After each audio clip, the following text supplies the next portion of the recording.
You unlock this door with the key of imagination. Beyond it is another dimension, a dimension of sound, a dimension of sight, a dimension of mind. You're moving into a land of both shadow and substance, of things and ideas. You've just crossed over into the Twilight Zone.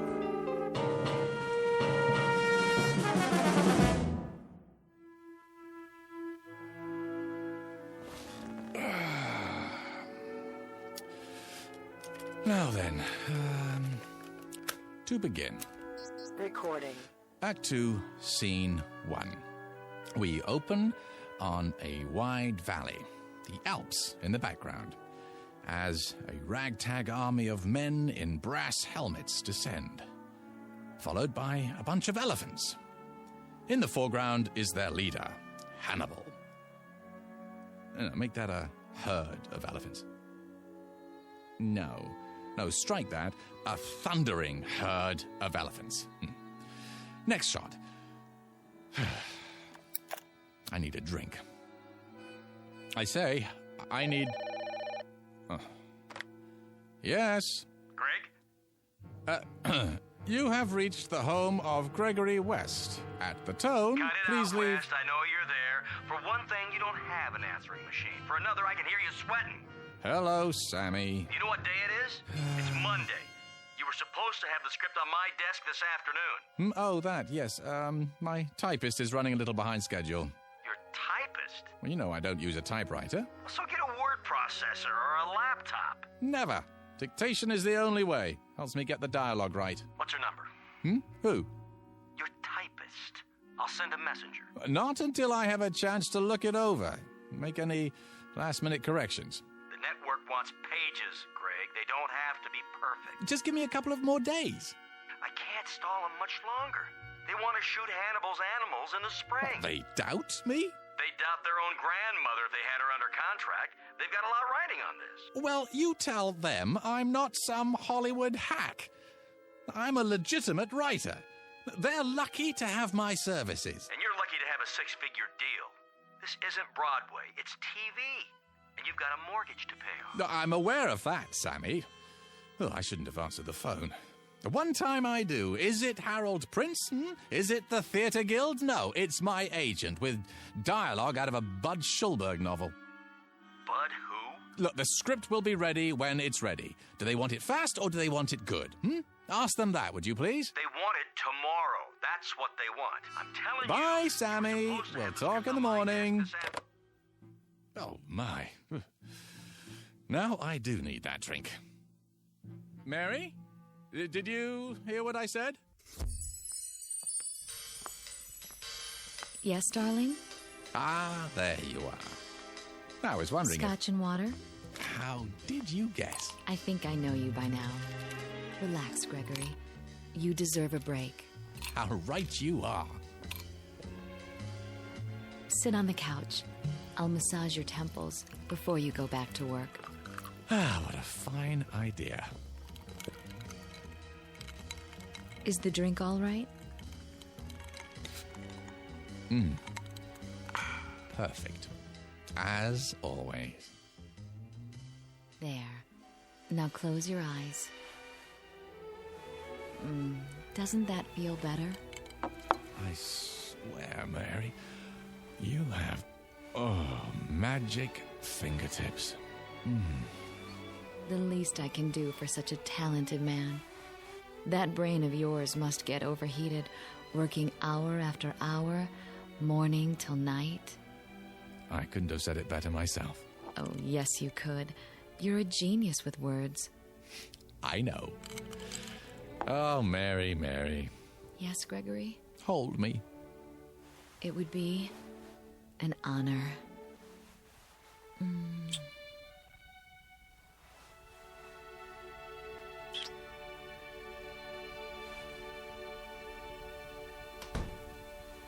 Who's that? Outside the window, I thought I saw... No. Gregory! Not Victoria. Gregory! She can't be home yet. Gregory! How dare you!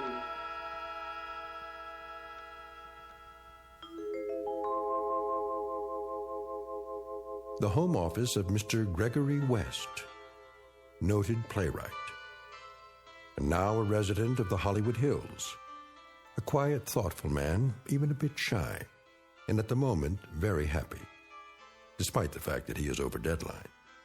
His latest project? A script assignment taken to ensure that his household remains secure, despite the occasional fickleness of drama critics. The other ingredients of that household? There's Mary, warm, affectionate, devoted, the ideal companion for someone who values peace of mind. And the final ingredient, Mrs. Gregory West. In a moment, she's going to learn the secret of her husband's success, a method of creative writing taught only in the Twilight Zone. And now, The Twilight Zone, and our story, A World of His Own, starring Charles Shaughnessy, with Stacy Keach as your narrator.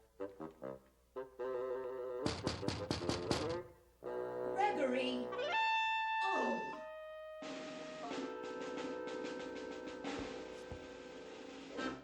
Is she gone? Yeah, for the moment. Are you cold? What? The air, it's chilly this evening. It was. Shall I light the fire? Not if you're with me. You're so lovely. Oh, Gregory.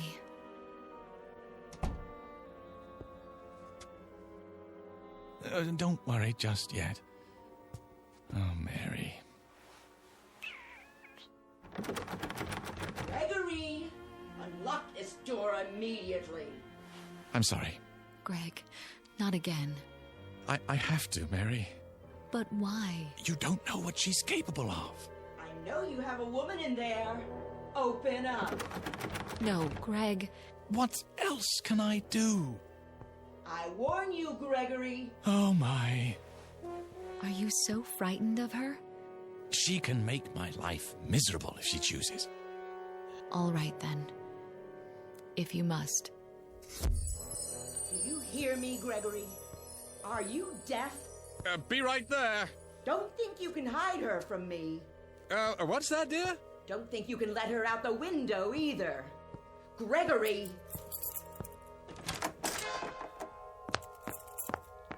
Ah, I thought that was you. Where is she? Who, my dear? Not behind the drapes. I'm sorry, I don't understand. Under the desk? What are you going on about, Victoria? You know perfectly well. I suppose you let her out the window. But the window doesn't open, remember? Then where? Who? You little worm, you know who. What have you done with her? know Where what did she you're- go? Where? Please, stop. My glasses. A cozy fire. Your smoking jacket. Oh, only because it's comfortable. You know I don't smoke. Of course you don't. In order to smoke, you'd have to heat up. And you've never risen above room temperature. Sit down. Let's talk this over. Have you installed a secret door in here? No, dear. The stud is as it's always been, a place of seclusion for my work. For your work. For monkey business, you mean? What are you doing? I'm arranging my notes. Notes? Those are tapes. No, you know I prefer to dictate, dear. I'm not your dear anymore, you libertine. Who's a libertine? Do you intend to stand there and deny it? Deny what? That you had a woman in here? Victoria, I never meant Liar. Cheat. Fraud. to... Victoria! If you force me to do it, Gregory, I'll have this room torn down. Panel by panel, board by board. Why? Don't toy with me. Who's toying? Then you must think I'm handicapped. What? Lacking in all my faculties. The vital functions, like sight. You think I'm blind? Of course I don't. Then how can you refuse to admit it? I stood outside that window and saw the two of you on that sofa there. Don't. Zip it. Shall I describe her to you, Gregory? Her brown hair, the simple black dress, the pearl necklace. How she handed you the drink. If I'm not mistaken, this drink right here. I don't recall who made that. You don't? Your private bartender, maybe? In our own home, Gregory. Our own home. That drab, ugly little creature. She's not. Aha! How was your day, dear? You went to a movie, didn't you? Was it a good one? Apparently not. Oh, well, they can't all be works of art. Didn't expect me home so soon, did you? Thought I'd go out to dinner afterwards. I didn't say that. I've had my eye on you for some time now. Oh, how flattering. You thought you fooled me, didn't you? Why, no. You know you can't lie to me. You thought I'd never suspect the real reason you kept sending me away from the house. Have to be alone to work. The famous playwright. Famous philanderer is more like it. You do me an injustice. Oh, do I? All right, out with it. Who is she? Victoria, dear. Don't you dear me. Ow! And don't touch me. At least try to understand. Oh, I understand perfectly. But you don't. Why don't you enlighten me then? There's no other woman in my life. There certainly isn't. Not anymore. Because you don't have a life. How can I explain it to you? That's the question of the evening. How? Well, I'm waiting. I'm a very patient person. I'm not going anywhere. Go ahead. Take your time. Choose your words carefully. Because I intend to report each and every one of them to my lawyer. No, that won't be necessary. I'll be the judge of that. Victoria. All right, then. You recall my play, The Fury of Night, Dear? The one that made my reputation? It won a Tony Award? Oh, then there was interest from Hollywood, and we moved out here. I'm listening. What about it? Well, you remember the character of Philip Wainwright. He was the first character that I was ever really successful with. The critics said he lived on stage, not a collection of mannerisms. He breathed, What's her name? What? Her name. What do you call her? Fifi? Foofy? Or do you just call her whenever you feel like it? Mary, but... Mary! How common. She's not common. Oh, you mean she has hidden talents? I'll bet. Does she cater to your every need? Drain off your tensions before they have a chance to build up? Victoria, don't. I'm trying to explain. Then go ahead. I'm all ears. All right. You know I've spoken many times of how fictional characters seem to come to life for me. Such vivid life that they begin to determine their own actions. As the author, I may have some particular lines and moves planned for them, but they simply won't do it. They become so strong that they begin to take over the story. I'm not interested in a lecture on writing. You artistic types are all alike, full of mumbo-jumbo about feelings and moonbeams. It's all smoke and mirrors. A cover, a front for self-indulgence, wish fulfillment, laziness. I don't know what you'd do if you had a real job to go to. If your delicate sensibilities could stand up Victoria, I'm asking you to bear with me. Bear? I've borne you too long. And now it's over. Finny, kaput. 10-4, over and out. Wave bye-bye, mark it and strike it. But this is important. Philip Wainwright. He was the first one of my characters ever to behave like this. Like what? Like you? With a complete lack of morals? With duplicitousness? Duplicity? What? The word is duplicity. Is it? Well, I've got a word for you. Look, I must finish this, so please don't interrupt. Now, no matter what I tried to make him do in the service of the story, he balked. Flatly refused to take direction. Wouldn't accept my choices any longer. This is ridiculous. He was real. Alive, do you hear? Alive. With a will all his own. We're off the subject. No, we're not. This is the subject. Philip Wainwright was alive. So much so that one night while I was working right here in my office, he came walking in through the door. My God.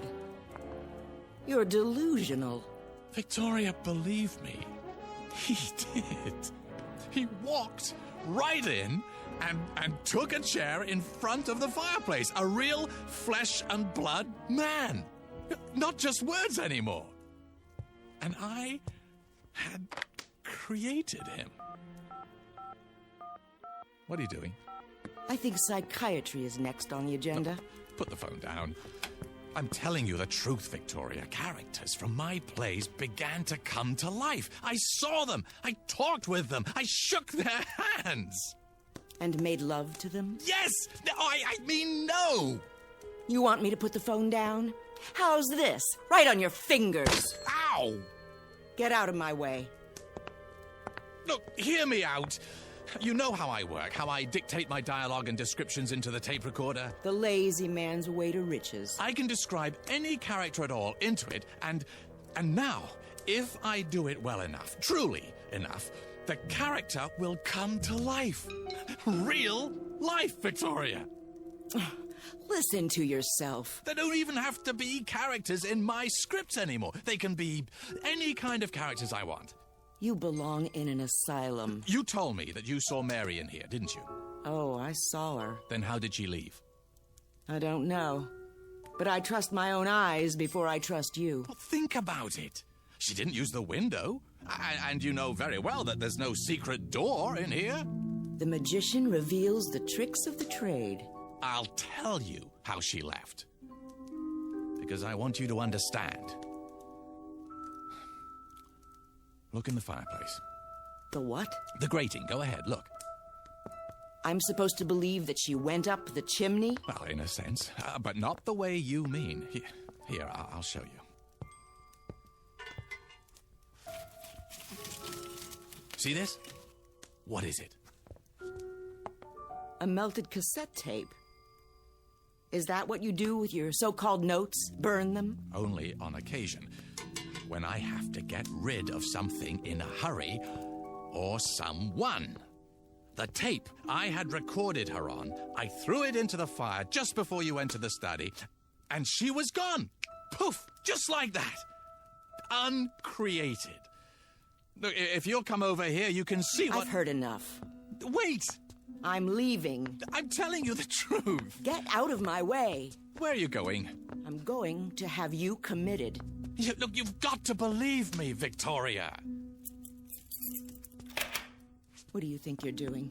Trying to save our marriage. By locking the door? Don't waste your time. It's so simple. Look, I could describe a cat or a dog or any kind of character you wanted, but I assume you'd rather see Mary. Besides, I've created her so often that she's readily available. Oh, is she? Give me that key. No, not yet. Recording. Her name is Mary. She's 36, 5 foot 3 inches tall, simply built, brown hair, fair complexion. The key. On the surface, Now. a plain, quite ordinary female, yet with that quality of inner loveliness which gives a woman real beauty. If you won't give it to me, I'll a take tender, it. a gentle woman, an understanding woman. As she wears a simple black dress, a single strand of pearls at her throat. I'm warning very you. little makeup, her hair arranged simply. There. She's coming up the I've front got walk it. now. She's crossing the porch. She's opening the front door. Greg, someone's in the house. Closing it. Walking down the hall. Who? Good evening, Mrs. West.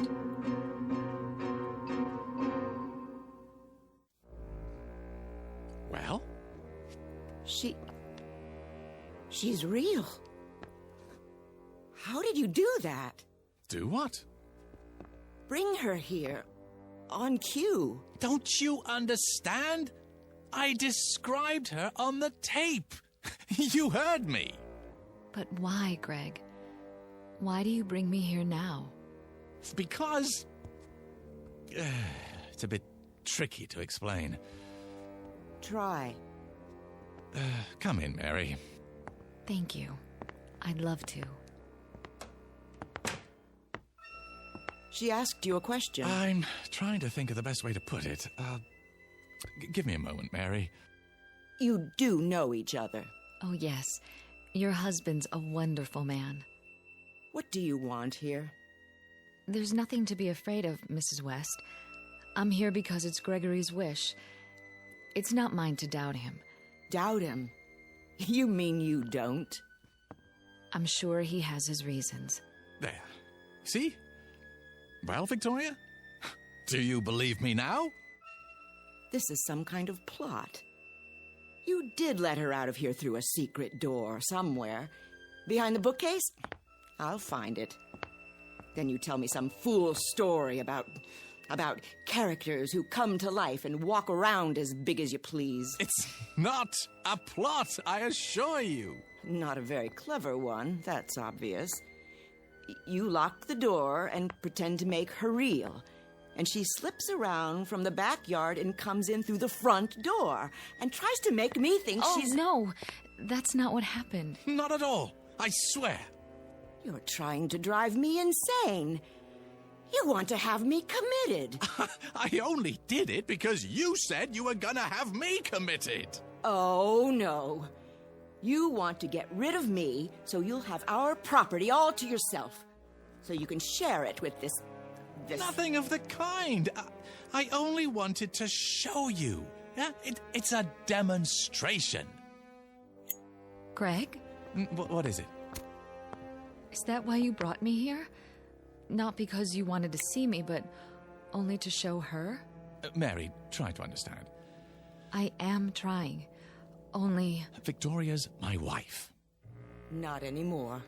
Not after this diabolic conspiracy. Oh, come on, Victoria. Can't I do anything right?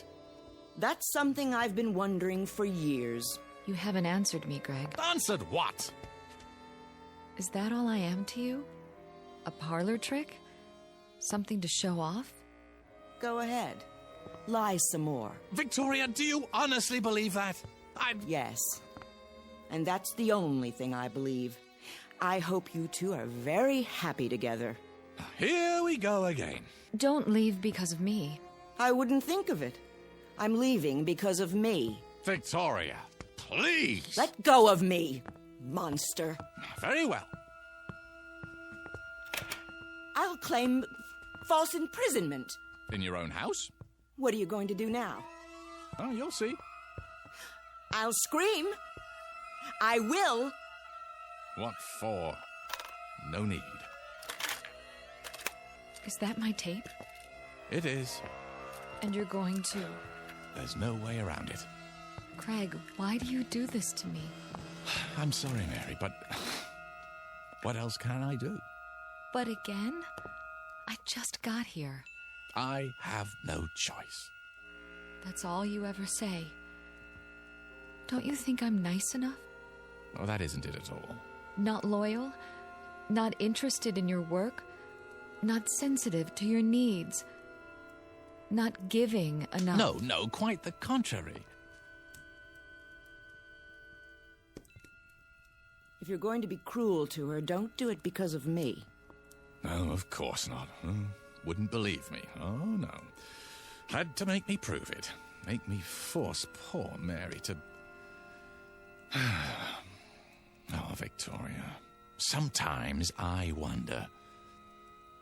A man has feelings. Feelings that get turned into thoughts, and then into words. And those words go onto paper, and eventually they live, and breathe, and walk, and talk, and strut upon the stage in their petty pace for a paying audience. But you wouldn't know anything about that, would you? Not even after living with me for so many years. I really don't want to do this. If you do, don't bring me back again, Greg. Mary. Just... don't. I can't stand it any longer. You're a part of me. You know that, don't you? I'm not speaking figuratively. I give you my word when I say This hurts me more than it hurts you.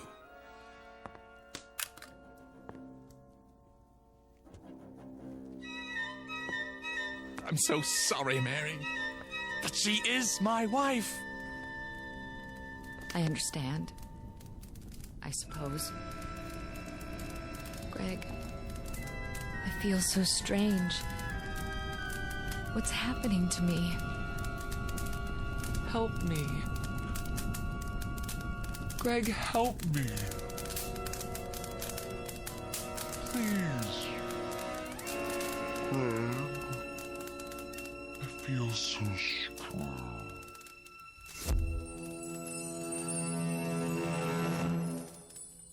What happened to her? She's burning brightly. Where is she? I've told you. But where? Oh, don't you believe me yet, Victoria? Where did she go? I uncreated her. No. That poor woman. Come here. It's all right, dear. But Shush. Hold on to me if you like. what have you done? It won't happen anymore, I promise you. I'll never do it again. I never would have done it in the first place if I hadn't been so lonely. It's just that you're so perfect, Victoria, in so many ways. So impeccable, so flawless. You make me feel inferior.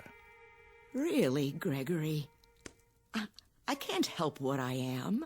Well, maybe not, but that's why I created Mary. I didn't do it to insult you. I just wanted a little company, that's all.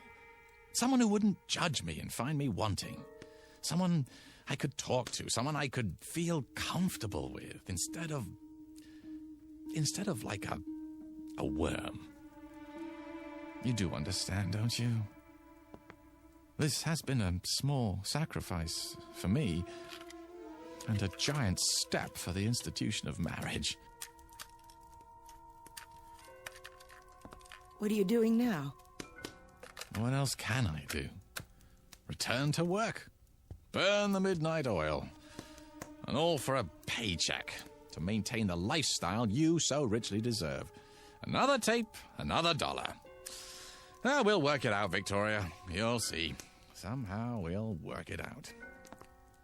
Realize that I'm inadequate compared to you, and at least in some ways it's my fault. I should have been a pair of claws scuttling across a... Victoria? What do you have there? Got your keys out of your pocket. But I thought... Don't try to stop me. Well, where are you going? To the nearest lawyer. What? I'm going to have you put away for the rest of your unnatural life. Away from tape recorders. I'm going to live in this house alone from now on. In peace. Free of your diseased mind.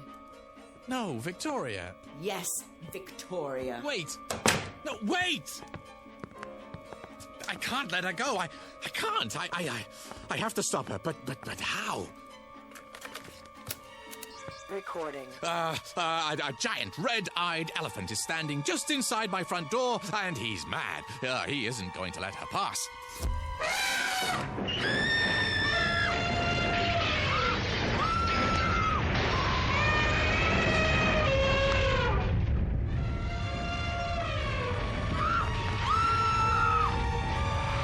Something the matter, dear? Get that elephant out of my home! Will you stay? Yes, What did you say? yes, I can't hear you. yes, yes, yes! Very well. Hurry! Just a moment. Gregory! Yes.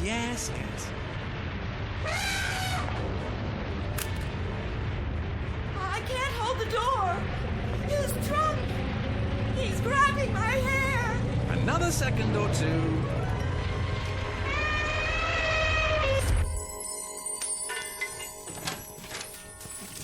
There. You're mad! You shouldn't have said those things, Victoria. What things? You'll stay now? You think you can keep me here? You don't want me to do it again, do you? How about a herd this time? No. It's just a simple matter of recording on another tape. Well, I have plenty. I said no. I'll stay for now, Gregory. Good. But I can't promise for how long. No? You think I can live with a madman? I don't know, can you? Oh, Gregory. It doesn't have to be this way. Oh, you're so right. When we met, you were a struggling playwright. Then you had a play off Broadway. I was so proud. It moved to off-Broadway, then to the Great White Way, and the reviews. I was so proud. We were happy then, weren't we? Ecstatic. We were a team. Onward and upward. There was no stopping you. No stopping us. I remember. And then the next play, and the next. It was like a dream. Yes. I could sit up all night, listening to you talk about your writing, reading me scenes out loud, and it was wonderful. I wouldn't have had it any other way. Neither would I. But then, something happened. I'm not sure how or when. You began withdrawing from me, living in your head. You shut me out, Gregory. I thought when we moved here we'd be close again. But the deadlines, the pages, you didn't have time for me anymore. You didn't have time for a wife. Well, I'm truly sorry for that, Victoria. But I think we can salvage it, don't you? Start fresh, as soon as I finish the script. And will we move back to New York? Well, I don't see how we can afford to. Broadway isn't what it used to be. Nothing but revivals and musicals now. This is where the money is. Our future is here. What future? Well, if Hannibal's Animals gets good numbers, I'll be flooded with offers. But what I really want to do is produce. Sammy says that's where the real money is. We'll form a production company, get some pilots going, and, well, by this time next year, we should be sitting pretty. We'll move to a bigger house with a pool, and I'll have every room wired for sound with hidden recorders. That way I can dictate no matter where I am. And after a while, I won't have to write at all. My characters will do the work for me. I'll straighten their collars, wash behind their ears, and send them out into the world to make me famous. Can you see the future, Victoria? Can you? Thank you, Gregory. For what? I can see the future. What it would be like with you. And now I know I was right. You are insane. Oh, come now. The first chance I get, I'll have you in a padded cell. Believe it, Gregory. I do. Well, I guess that's it.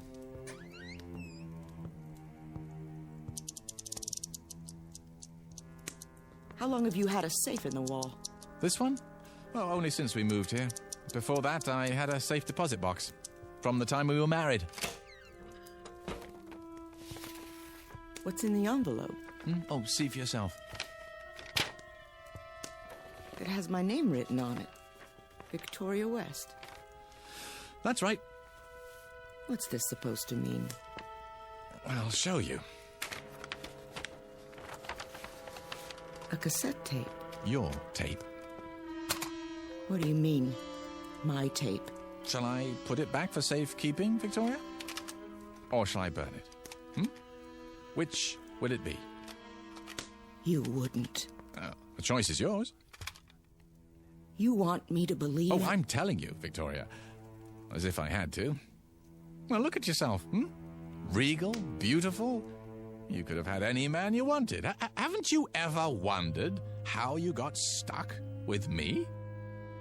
That's absurd. I know who I am.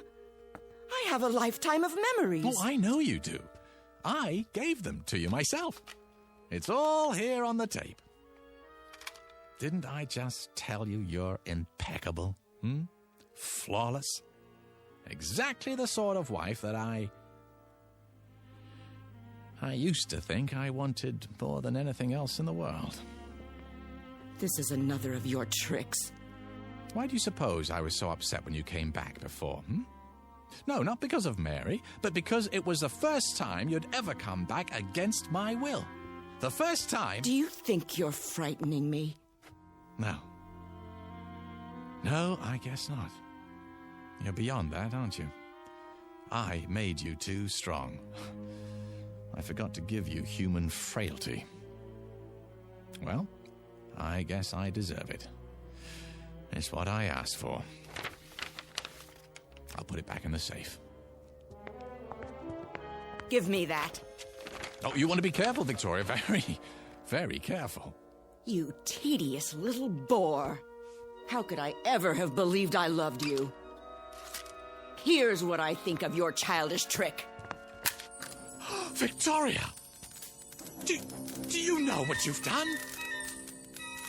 I feel strange. Well, I'm sure you do. It's too late. I can't pull it out of the fire. I think I'd like to lie down. You don't mean to tell me it's true. No. Oh, it can't be true. No. Gregory. Victoria!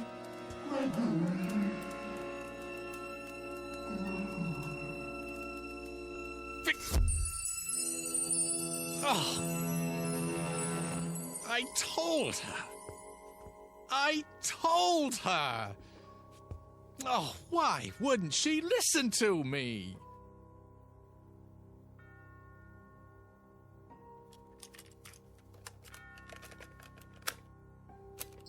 Recording. Her name is Victoria West. She...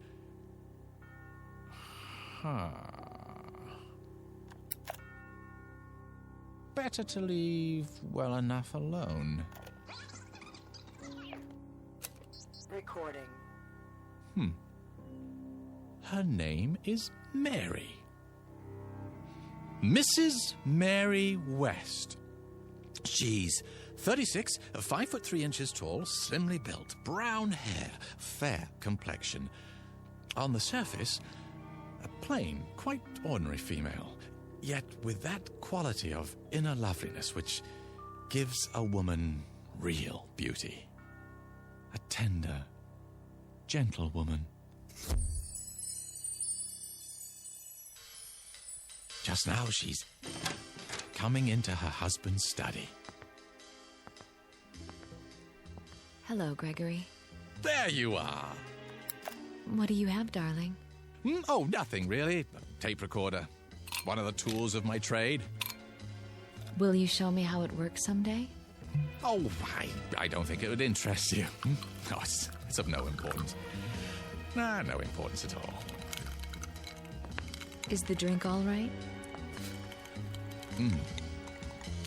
Perfect. As always. Oh, Gregory.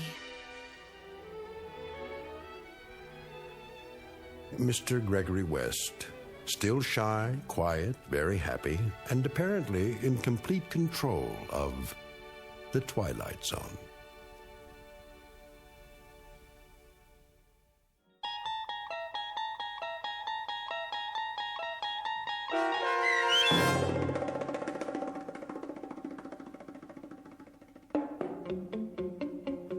A World of His Own, starring Charles Shaughnessy with Stacy Keach as your narrator, was adapted for radio by Dennis Etchison and written for The Twilight Zone by Richard Matheson.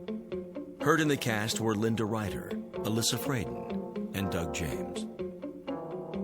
The producers of The Twilight Zone wish to thank CBS Enterprises and the Rod Serling Estate for making this series possible. This copyrighted radio series is produced and directed by Carl Amari for Falcon Picture Group. Sound design and custom Foley effects for The Twilight Zone by Cerny American creatives Bob Benson, Craig Lee, Michael Slaybach, and Matt Sorrow. To learn more about The Twilight Zone radio dramas and to contact us, visit our official website at twilightzoneradio.com. Doug James speaking.